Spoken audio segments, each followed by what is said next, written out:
Good afternoon. This is Jack Pellegrino. And Raj, welcome, everyone. Yes. Thanks, Jack. Welcome, everyone, to Public Spend Forum's webinar on creating a culture of customer service in public procurement. This webinar is part of our series on critical skills for public procurement, which is focused on helping government procurement and program staff learn critical skills required to deliver maximum value to their stakeholders. I am Raj Sharma, Chairman and founder of Public Spend Forum. Today, I'm excited to be joined by Jack Pellegrino, whom you've just heard. He's Director of Purchasing and Contracting for County of San Diego. Welcome, Jack. Thanks, Raj. Glad to be here. Great. I'll provide a more appropriate introduction for Jack in a minute. But let me just go ahead and first start with the agenda. So today's agenda is really briefly, we'll start with just a little bit about PSF. Promise we will not take too much time doing that. And then we'll jump into our discussion with Jack around a very important topic. Along the way, if you do have any questions, please submit them to us. We would like to take as many questions as possible. You can see on your bottom right of your screen, there's a place to submit questions, and we will try to answer as many as possible, even during the conversation. So let me go ahead and jump into Public Spend Forum and tell you about what we're doing here. In short, Public Spend Forum is a market intelligence platform for public sector buyers and suppliers. We believe that market intelligence, knowledge, data is really one of the most critical things that we can do to improve the way we deliver value. So with that goal in mind, we're providing buyers and suppliers and other stakeholders across government market insights, best practice standards, as well as a global expert network and community, which you can join by visiting our site right now. Ultimately, our goal is to reduce waste, improve, and streamline the procurement process, and really reduce barriers to entry for suppliers as well, so we can help government and suppliers work better together. Just to give you a quick preview of what's coming down the pike and might be interesting for you, one, we'll be introducing a public procurement measurement standard soon, which really identifies what are the key metrics in procurement and how you should measure the effectiveness of what you're doing. So that's coming out soon. Similarly, we're also introducing some work that we've already worked with the Volk Alliance on workforce and the skill sets required of the workforce. So that will be introduced shortly as well. And then finally, a report on public procurement technology market. We know that procurement technology is really critical to enabling the procurement process, so we'll be introducing really a landscape report that for the first time provides a comprehensive view on procurement technology. And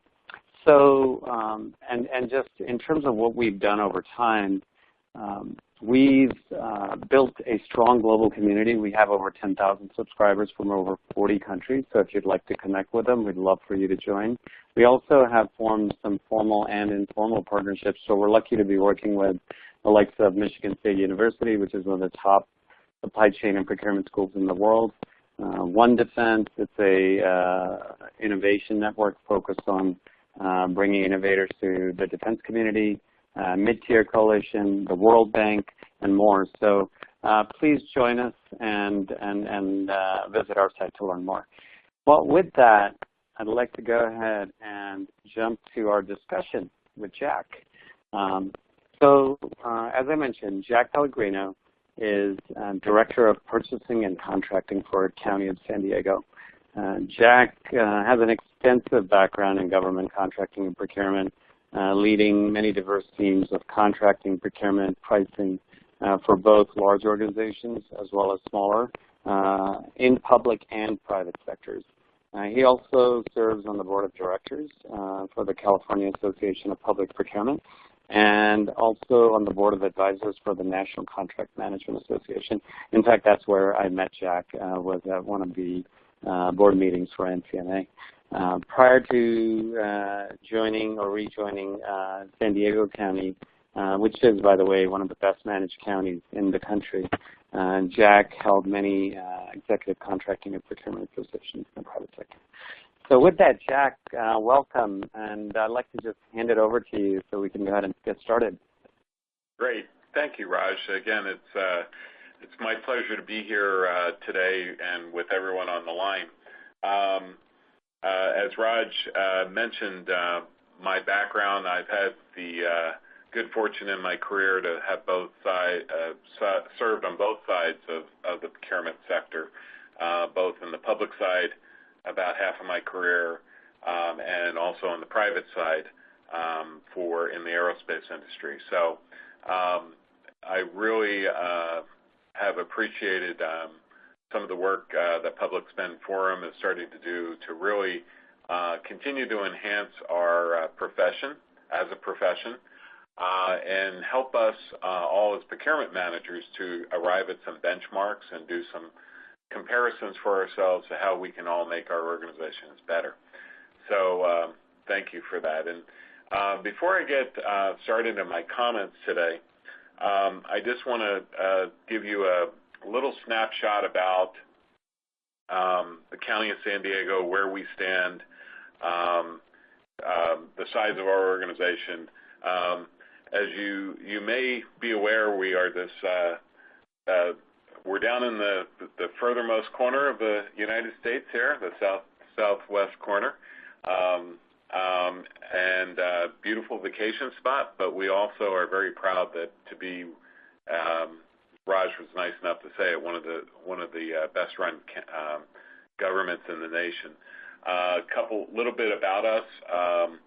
We, as a government, have a AAA credit rating by all three rating bureaus, which is unique for a government, unfortunately, at this point in time. And as such, we are a very large organization. Our annual budget here in the County of San Diego we just adopted a budget that started July 1st at $5.6 billion. People don't realize we serve about just a little bit over 3 million residents in the greater San Diego area. We go from the border all the way up to basically Orange County. If you're familiar with the geography here, San Onofre is actually part of San Diego County, and we have the military base of Camp Pendleton within our borders, and then we go all the way out to the desert to Imperial Valley. So something over 4,000 square miles that we support with, as I said, about 3 million residents. My procurement spend in our department is a little bit over $1 billion. So if you do the math there, about 20 to 25% of our county budget is utilized through contracting and contracting services and the supplies and services that we're buying on behalf of our departments. So as such, the amount of leverage and the importance of procurement, is paramount for our success. But I'd like to say some of the techniques I'm going to be sharing with you and the thoughts that I'm sharing with you here are universal in that they are easily scalable to every size organization, large or small. And so hopefully you'll keep that in mind as we go through. You don't need to be a large organization to institute some of the things that I'm talking about here. So Frank and Raj, as we go through, we'll keep this as a conversation, and feel free to interject with questions. Everyone on the line, feel free to type a question in, and I'm perfectly fine answering those questions as we go through the charts. And then I will leave some time at the end for some wrap-up questions. Okay? So with that, let me get into the content here. Clearly, our mission as procurement is the reason we all come to work every day is because we have clients and customers, our internal departments, as well as our residents in the County of San Diego that need things. And our mission is very simple, or we've simplified it just to three items that we focus on. Acquiring the right quality goods and services to support our customers' missions at the right time, and that's defined as when they need it, at the right price, and in the government world as well as in the private world, it's at a fair and reasonable price, a price that benefits our organization. That mission really an underlying, sort of underpinning of that, the foundation of what we do. We have to do things we do our acquisitions in accordance with, obviously, federal, state, local regulations, and even our organizational policies and procedures. Those are all what I call the underpinning of the way we do effective contracting and procurement. We endeavor every day is to come to our organizations with to be the resident experts, if you will, in the procurement practices, bring our expertise, our tools, in order to support the customer and client's mission. In my organization here at the County of San Diego, I have a challenge in that I have 40 departments in the county, everything from animal services to I should support the sheriff, to Health and Human Services, who's my largest client, in addition to commodities management and construction and things like and those types of more typical things that a procurement organization will buy. So I need to come with that procurement expertise every day and engage with our customers to assist them to be successful. So one of the things we've done a little bit about when we started, I've been in this role a little bit over 4.5 years now, just starting my 5th year.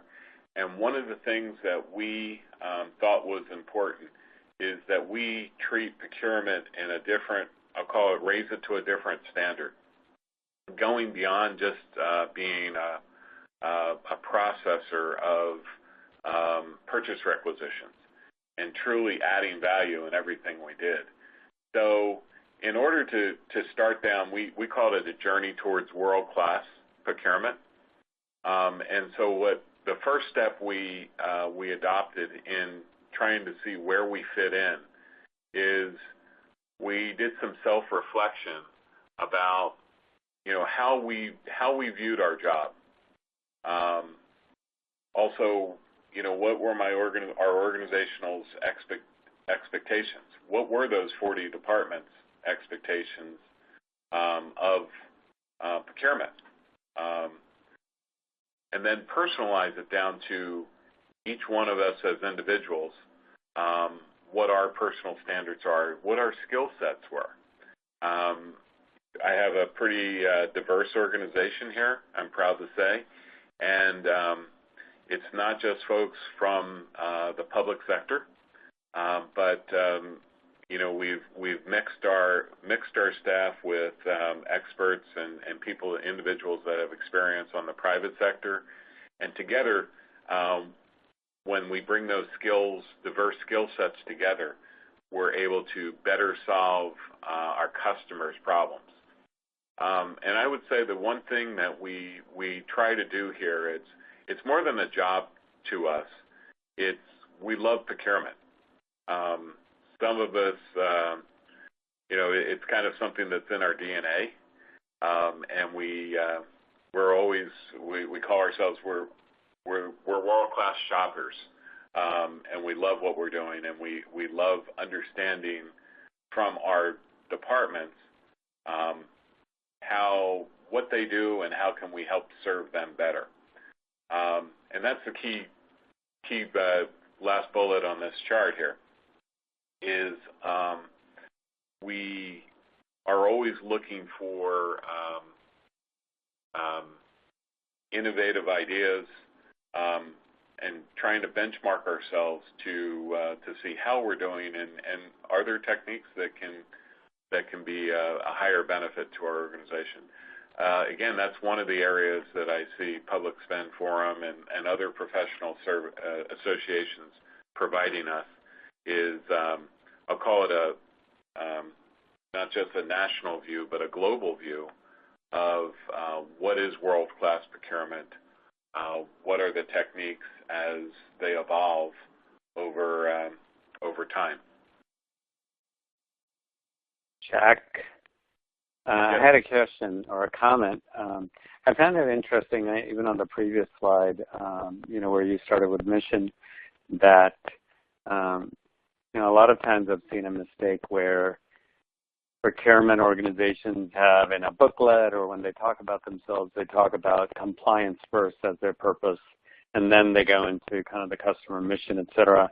So both of these first two slides and the points you made, it's interesting that you talked about the mission and the customer and really complying obviously with the rules as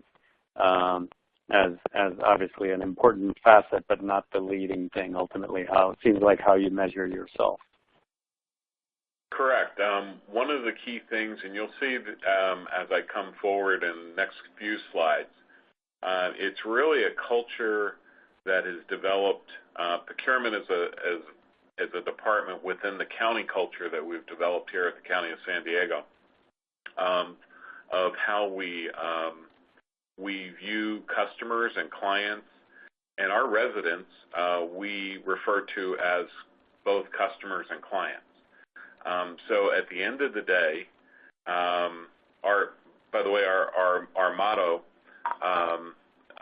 for the county is the public good is the noblest cause. Clearly, our residents and the services we provide them are at our forefront. And not necessarily our policies, procedures, and things like that. They all support that or should support that, but likewise we've adopted that with my departments have needs, and if I'm meeting them, then I'm able to support the needs of the residents and the community members here. But it is a different focus. It's not compliance first, it's customer first, compliance as an underpinning, as I mentioned.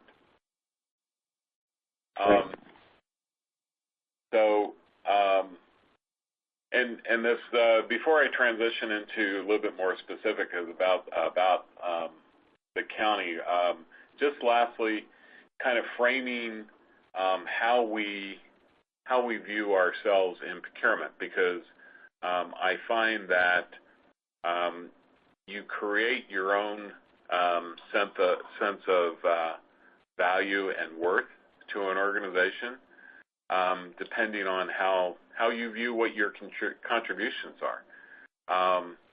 Do I love procurement? Is it something more than a job? As you've heard me mention a couple times, it's a profession. My engagement with whether it be Public Spend Forum or other professional associations is because I love it. That's what I do. Commitment to outstanding customer service, living those first three ideals, those first three goals that I mentioned in the first chart, is that I'm here in my role, and my staff is here in the role to provide our departments what they need, when they need it, and at a fair and reasonable price. That's, I'll call it, in our DNA. And yes, we all have paperwork and I'll call it a bureaucracy. A bureaucracy isn't necessarily a bad thing, but it's a structure that we have to live with. And the key takeaway is: are we adding value in the paperwork, or is that paperwork getting in the way potentially and of us giving outstanding service? At the end of the day, having resolved, conducting a procurement, getting a client what they needed at a fair and reasonable price on time is what we take away and say, yep, we did a good job today. And really, occasionally, in a periodic manner, we've started to survey our internal clients, very short survey, not on every transaction, but periodically, and we do it once annually, once a year on an anonymous basis, where we'll ask our departments how we're doing in those three key areas that I mentioned in the first chart. And it's interesting when you look at yourself, I'll call it self-reflection, and then you get an objective input from your department to see if you can, I'll call it, narrow any gaps between what you perceive and what I call is your reality. So this chart is really how I would come to any new organization or even an existing organization to try to see, okay, what things should we improve? I think the first step is you need to do a self-assessment and also an assessment with your customer.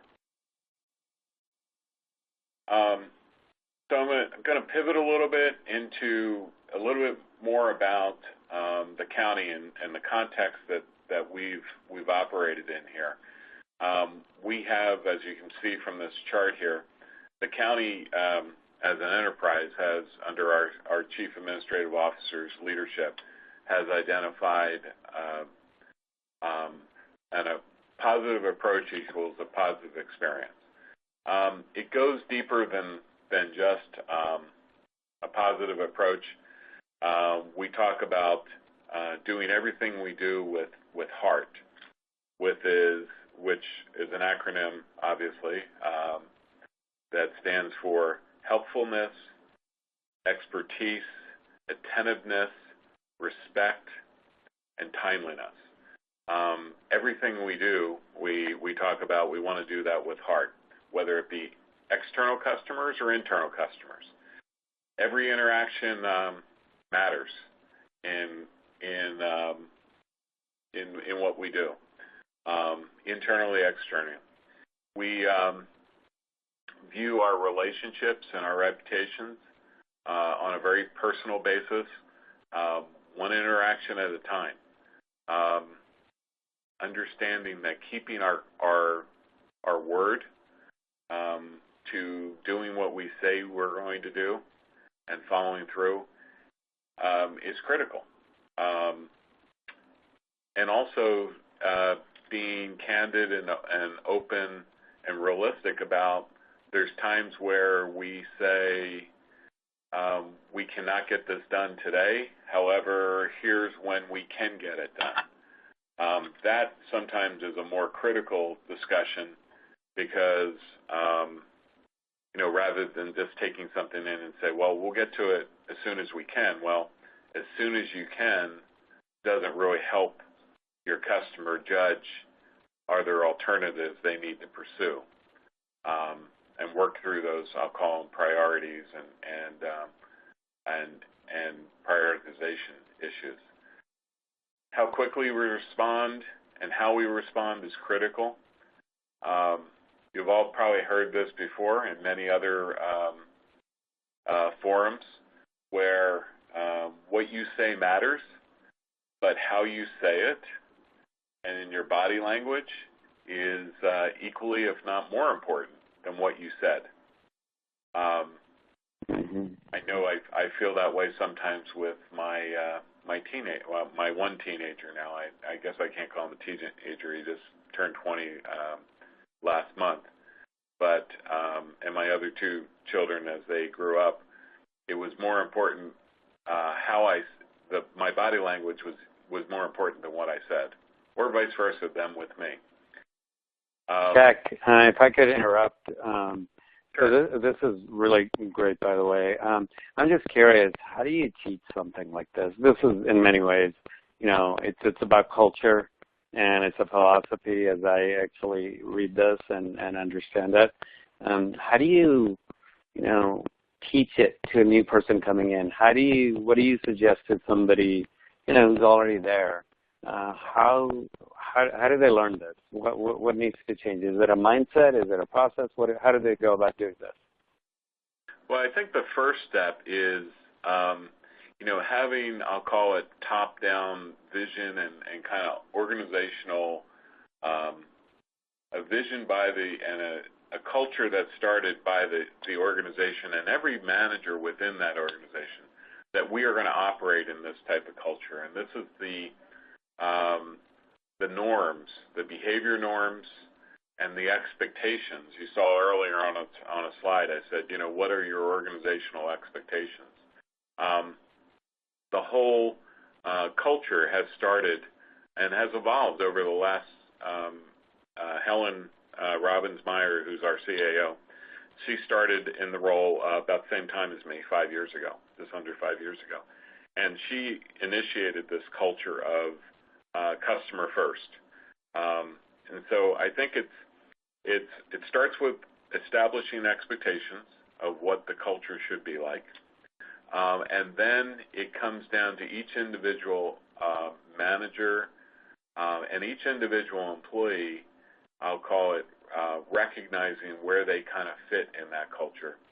And being able to get some obviously we have some tools that we give to people and training, but also what's critical is giving them feedback and coaching when we see behaviors or situations that don't necessarily match that culture. And again, it's I'll call it coaching is maybe a good way to put it. Where we've developed an environment where it's not, people are doing it not because they're worried about punitive and negative reactions, but it becomes part of the culture that they see. That's part of the norm that they want to be a part of.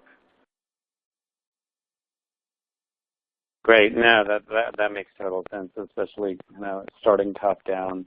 I would be curious as you go through this, if there are specific tools or training that you deployed outside of the cultural ethos.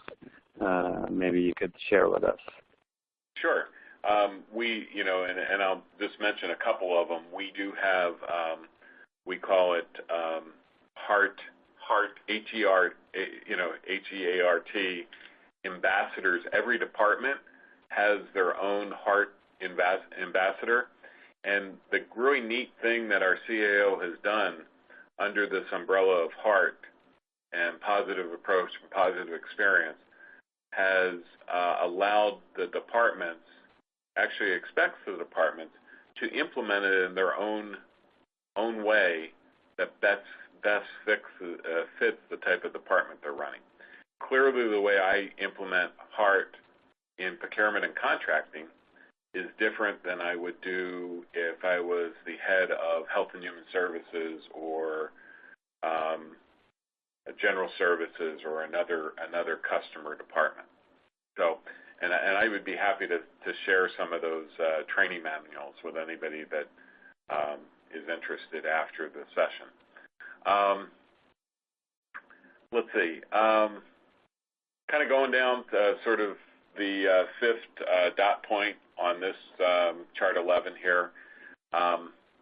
Avoiding or not dealing with issues is counterproductive.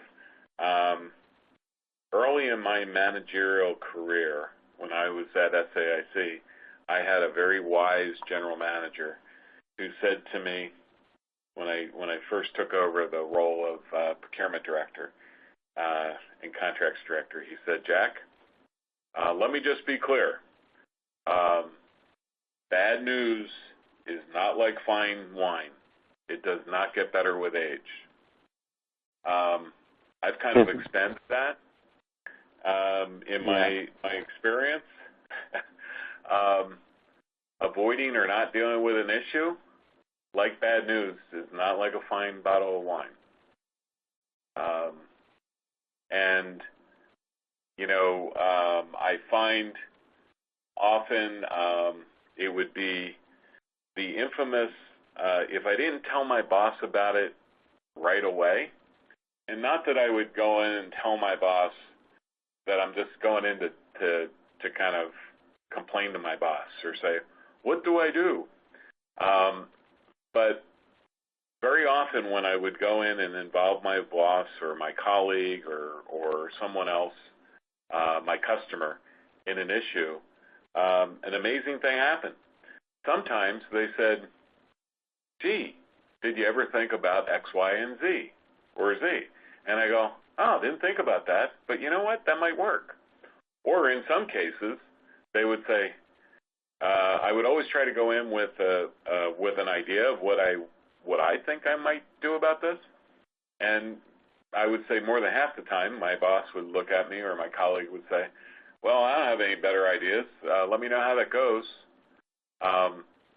But the other half of the time, I actually got some good input, which was able to solve or avoid the problem that I might not have thought about myself. So that's one of the techniques that is really, really important. So also in procurement, one of the things so I'm boiling these points down that although they're county principles, they're very easily adapted and embodied in everything that we do in procurement every day. For example, this is one, the sixth bullet down, is that often, not often, less than, sometimes we'll hear staff answer a question with a question. So our customer will ask us a question, and then we immediately answer back with two other questions. You can probably imagine, if you're the customer on the other side, how you're feeling about that. It's like, well, and that's fine, you might have a follow-up question, but at least try to answer the question that's asked first before you ask another question. And that leads into the last comment I made on this slide, is, if you putting yourself in your customer or client's shoes, how would you feel about your interaction with that? Or it's like, well, every time I come to purchasing, I'm just coming to buy this one thing, and they usually ask me about 15 questions, right? I don't know. That's something that you might want to reflect on. And coming back to, well, maybe we can say in advance, when you come to purchasing, these are the 4 or 5 things we're going to ask you, so then your customer comes somewhat prepared. And if they don't, that's fine too. So the key to this and this to the positive approach and equal positive experience is really I'll call it a mutual respect and openness to listening at all times.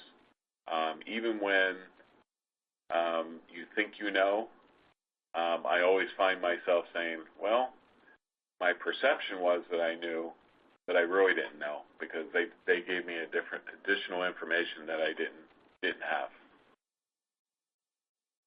Well, I'll say I think there's a lot of wisdom here on this slide alone, Jack, and I know I just learned a few things, so thank you. Sure. Let me kind of, again, define a couple terms you've heard me say interchangeably here. The difference between a customer and a client.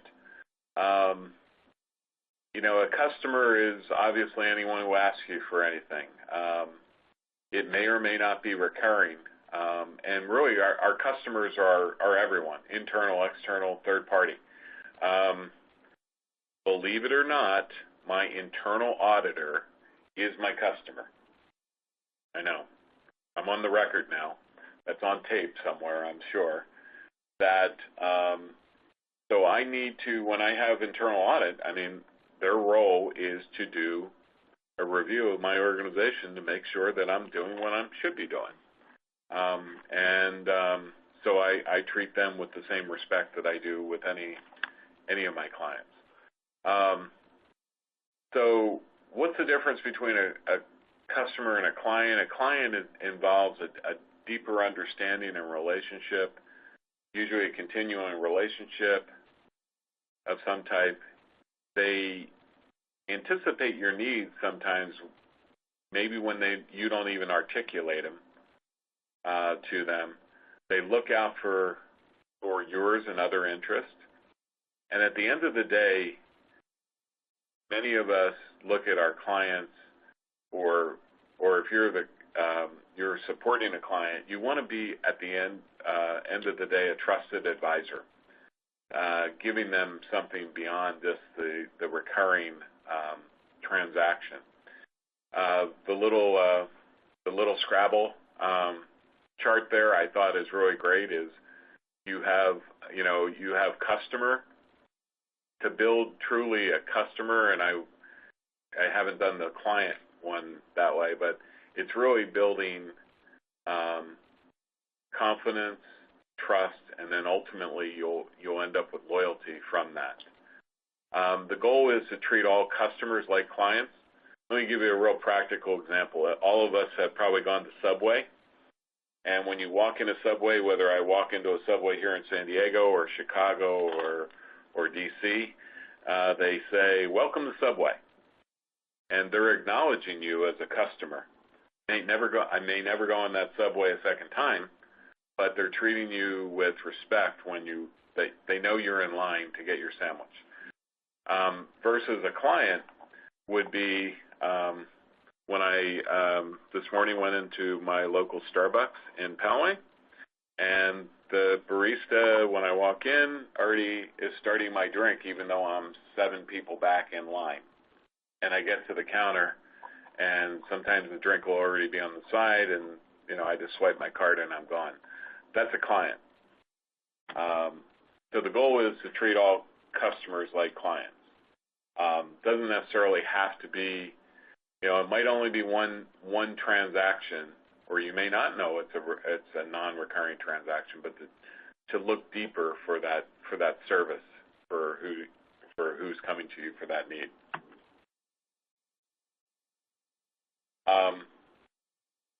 So with this,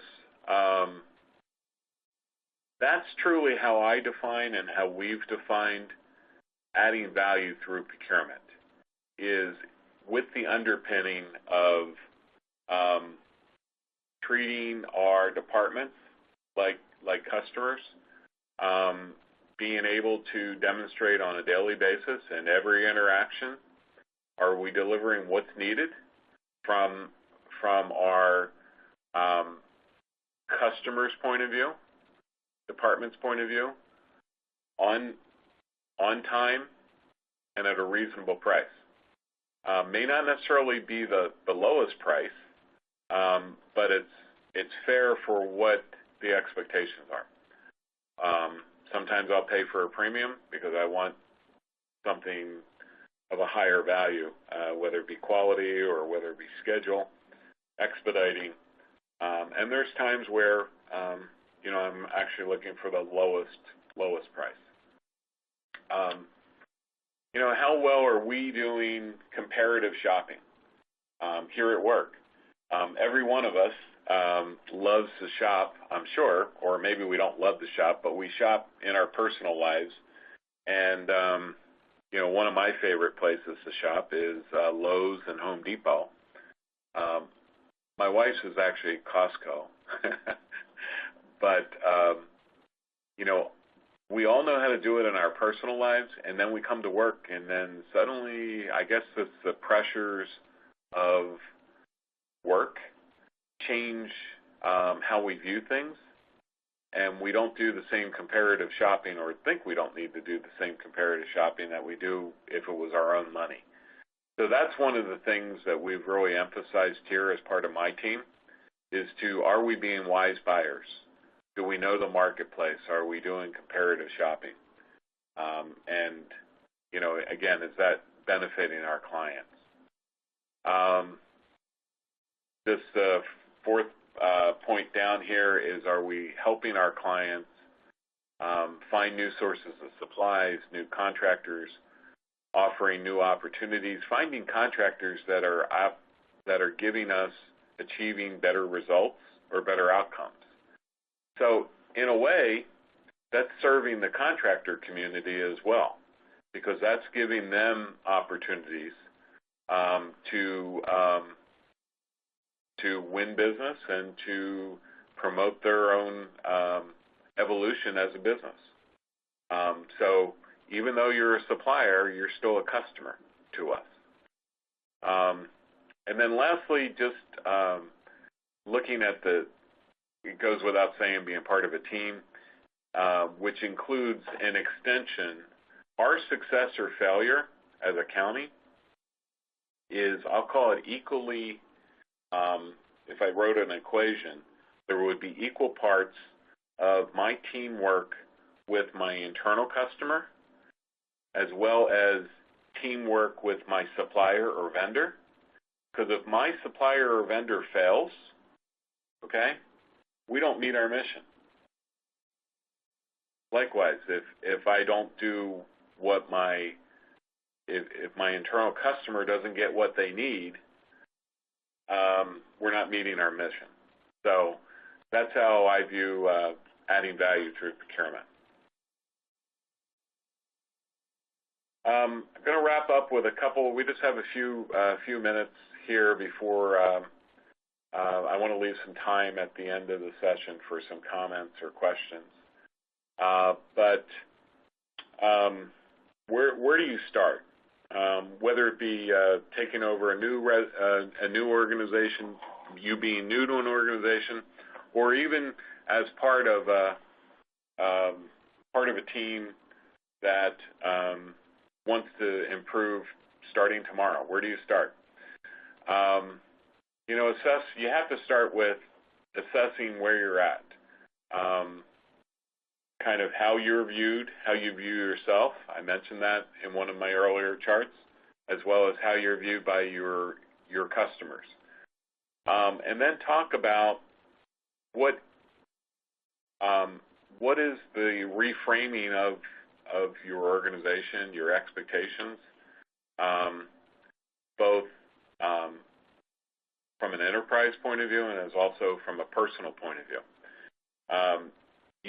You all have heard, we've all heard that first impressions are hard to change or are lasting, but I will tell you that they're not impossible to change, but it will take work and effort, and part of that is a realization that something needs to change, that we need to do something better. One of the things that we've used is, at some points we have been seen by our internal customers as the department of no. I have to go through purchasing. They're never timely. They're always telling me I can't do it. So what we've adopted is timeliness is a given. Responsiveness is a given, whether it be by a phone call, by an email, face-to-face meeting. And we've also adopted, if we have to say no, we say the word but, or however, or here's an alternative.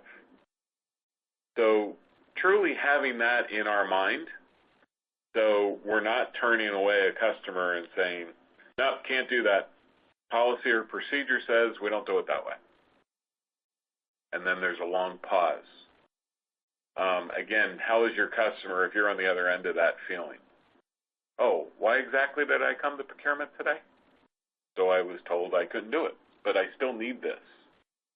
So how can I do it? Follow up and follow through are the norm. Just having an openness to dialogue. Sometimes, and asking for feedback along the way.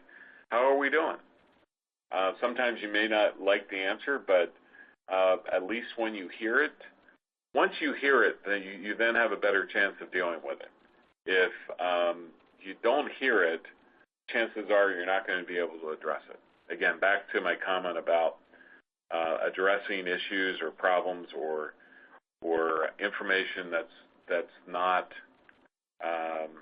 like fine wine. Personally, I believe face-to-face interactions are the best. Phone is second. We all live in a world that is, we all get inundated with email.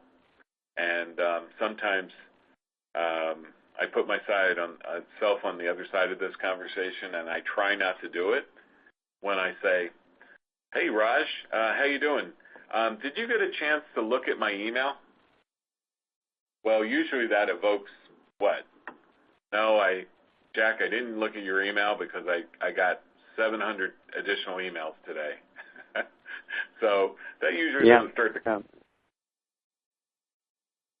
So,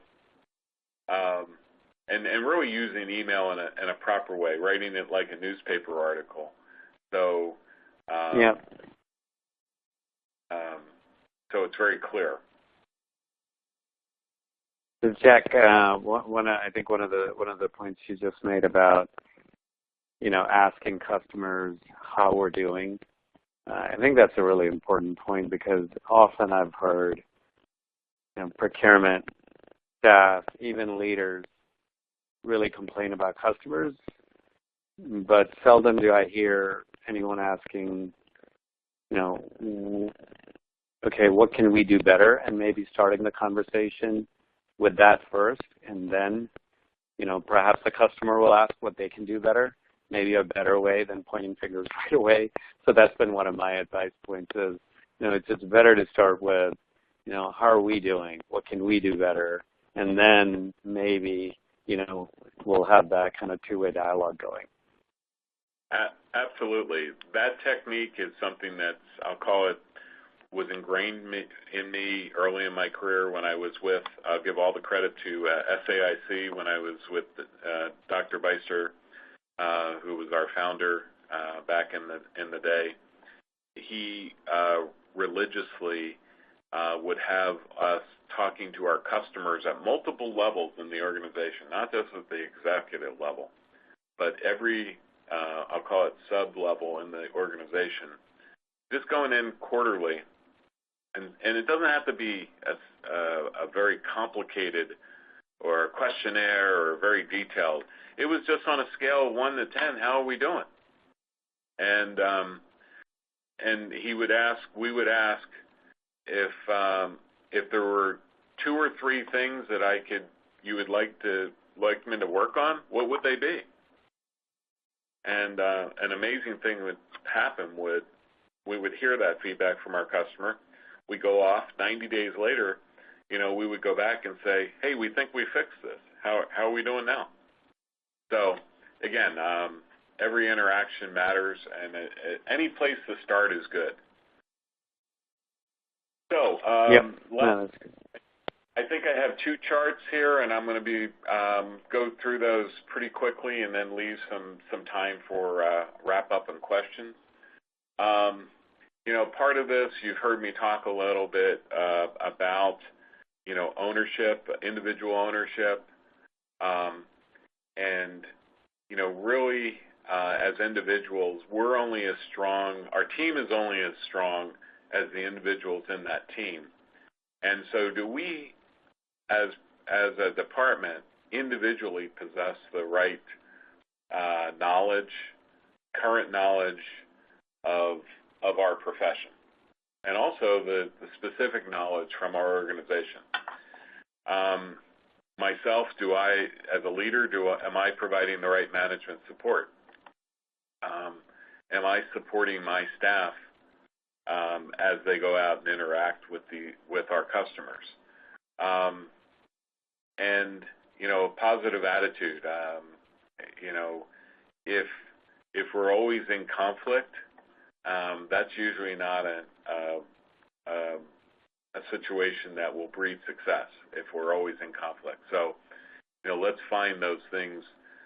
We may disagree on a lot of things, but let's find those ways, those things that we can agree on, and then build from there. And ultimately, openness to learn something new. And I know we can all say, well, we've known that situation hasn't worked out in the last 4 times, but you know what? Okay, let's give it a fifth go. Maybe the conditions are different now. So again, it's self-reflection of, do you have the learning, training, instruction, and practice? And practice is the thing that practice makes perfect. So that's how you lead yourself to success, both individually and as a team. And then lastly, I'll leave you with some summary thoughts. Practical advice. Do you talk to your customer departments? Do you know how they view your service? And I will tell you, it's scary, that first few conversations with them. You may not like what you hear, but if you give them your personal commitment that you're going to work on 1 or 2 things to try to improve, and when you do improve those, I'll tell you, the rest of them will go real easy. I've asked our customers to regularly invite us to their planning meetings. Now, that's not to say that I'm there for their whole staff meeting, but we'll put on their agenda procurement topics. And maybe our staff will attend their staff meeting for 15 minutes or 10 minutes. Or there's times where we'll get an email from the customer and say, no, we don't have anything for you this week, but at least they think of us, okay? And the key point is they're thinking of us in advance rather than the last minute. Using our procurement experts and tools, again, where Public Spend Forum and other associations can help us stay abreast of what the right standards are, what current standards are, what best practices are. And really never thinking that I am confident that I know everything that I need to know about our profession. Because I know one thing is for sure, I do procurement differently today than when I started as a buyer at TRW in Manhattan Beach, California, 30-some years ago. And we were using those purchase orders that were 6 layers. They were different colors. Didn't know where all those 6 colors went. But I did know that the goldenrod was the most important one because I think that was the one that went to accounting to pay the bill. Anybody remember those forms? And now I have this. You got to make sure you press down hard yeah. on those copies. Yes. And I'm always getting a phone call from accounting saying, "Is that I can't see it because it didn't come through on my copy." Oh, now I got this wonderful thing called Oracle, and everything's electronic. And lastly, be accountable, individually, collectively, and be prepared to evolve and improve because tomorrow will be different than today. So with that, are there any questions I can answer or comments? Yes, so I think there was one comment here from Kendra Conklin. Thank you. She says she gets good results from taking the time to develop both working and personal relationships. I think we'd both agree that that's so critical, right? Taking the time to build those relationships. Absolutely. So critical that you do it in a way, it's almost go to lunch with your customer, run into them in the cafeteria. I have to say that some of the best ad hoc meetings I have are in the cafeteria waiting in line together, or say, hey, I've been thinking about this, and it's amazing what can be solved that way. So that's exactly right. Kendra, thank you for that. Great, and one other one, I don't know if we have too much time, but is really around pushing back. I think you already talked to that a little bit. About, how do you push back gently? If there is, the answer is no. You were saying, saying but or offering some alternatives? Correct. Let me expand on that a little bit more. Clearly, there are times that you're going to have alternatives, and so it's really you thinking through and anticipating what alternatives would be possible. But there are times where the law is the law, and I call it's not really a negotiable. Okay, there is no alternative. What's critical in those situations I've found is that you explain what the facts are and the why, and you're very specific regarding that. For example, here in California, I have something called the Public Contract PCC, Public Contracting Code, and it says that public works, construction projects that are over $6,500 that are with public funds have to use a bid opening, which is lowest responsive bidder. I cannot use an RFP, request for proposal. My clients sometimes come to me and say, well, I don't want to go to lowest bid. I want to do a best value procurement. And unfortunately, that's a not negotiable with me because I can't change the public contracting code in California. Now, there also are some alternatives. If the project is over $1 million, I actually have the ability to do a design build contract, which is more of an RFP. So, but it's really when you have to push back, sharing the why and the facts.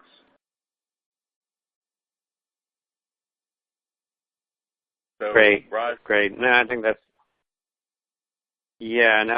great advice. I think we're just about out of time. Jack, any final wrap up? Yeah, and I did notice here there was one comment about if it would be possible to have a copy of the manual that I talked about.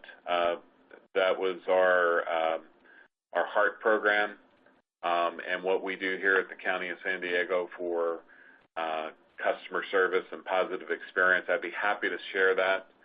So if you can just get me an email, I'd be happy to share that information. And we can send it out to people as well. Well, thank you so much, Jack. And this was really helpful. And I know this is just the start of the topic. And I think, knowing you for kind of the period that I've known you, I know you set a great example. And I think hopefully others have found this to be very useful. Thank you. And what I'd like to just mention lastly is I know there are a number of senior leaders on the phone, on the webinar as well. We do have a Global Leaders Exchange, and we'd love for you to participate, so please let us know if you'd like to join, and we can make you part of this. We have leaders like Jack, as well as others from around the country and even in Europe and other places around the world as part of this. So we'd love for you to be a part of our Global Leaders Exchange. Thank you again, Jack, and enjoy the nice weather in San Diego. Thank you, and thank you to everyone on the line. Have a good day. Thank you. Thank you. Bye-bye. Thanks, everyone.